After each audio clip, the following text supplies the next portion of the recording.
Yo, and welcome to tutorial 2. This tutorial is all about buildings. Buildings are very simple in Renegade X. They're all done for you. All you have to do is find them. So to find them, we use the RX prefab, which means Renegade X. All our assets, well, most of our assets are predefined with the prefix RX. Then we have another prefix for whatever the asset is. In this case it's BU for building, and underscore. Well, we have all our buildings here, but in this case we actually need prefabs.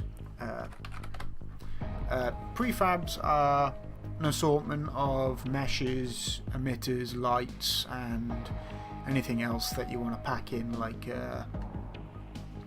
animations. But in this case they're just buildings. We have all of the assets in the buildings. We have GDI. If I fully load this, we get NOD and our tech buildings as well.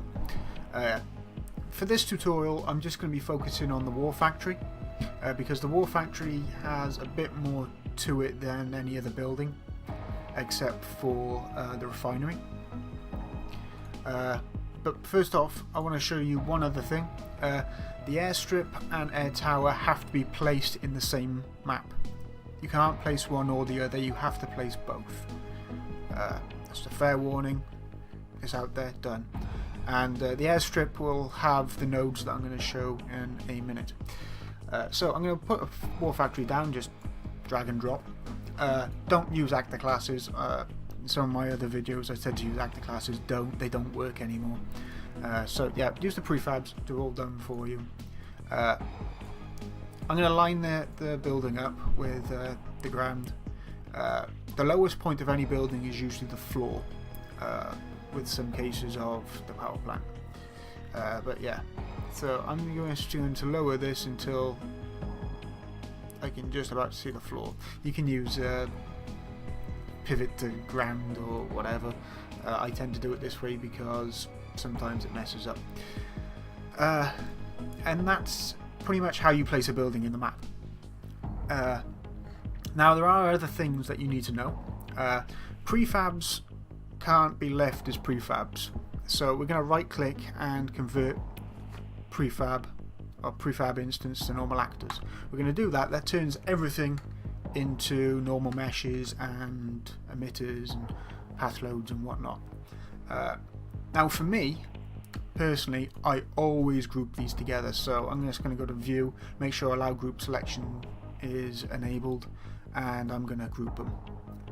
This helps me later on because some things can get moved around and it becomes a bit of a pain. So that's about it for that.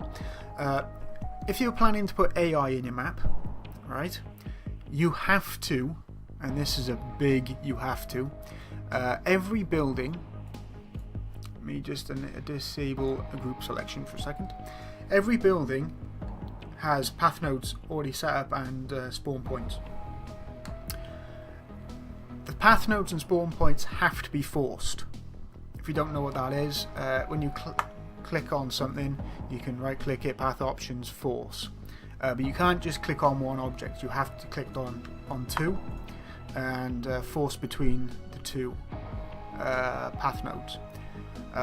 Selecting them all and forcing will not work. It will mess the building up. So you have to do two at a time.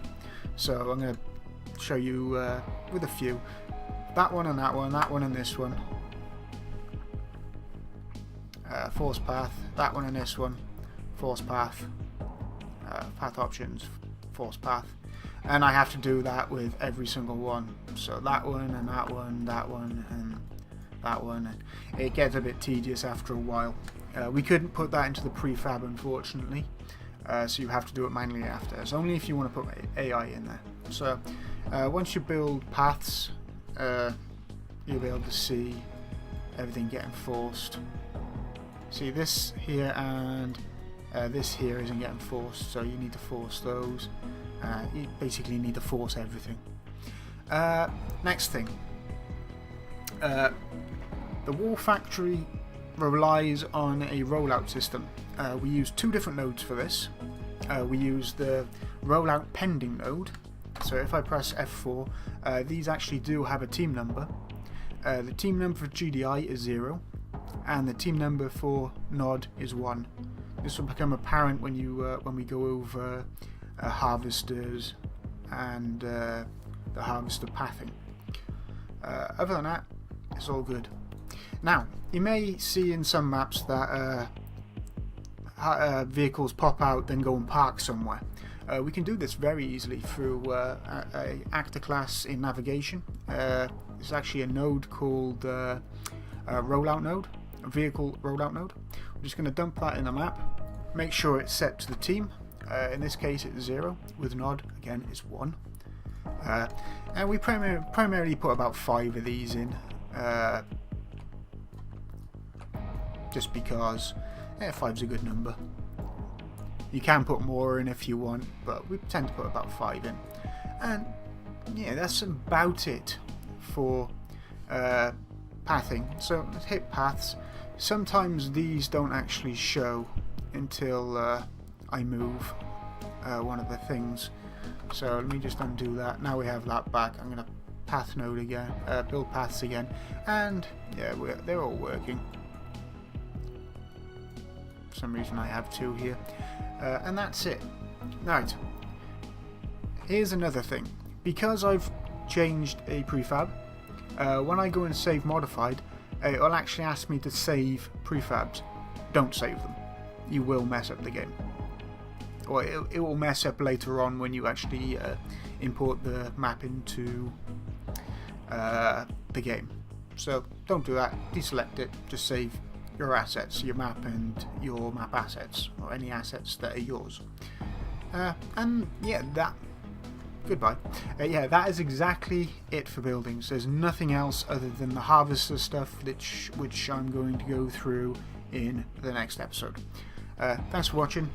Hope this helps. See you next time. Ta-da.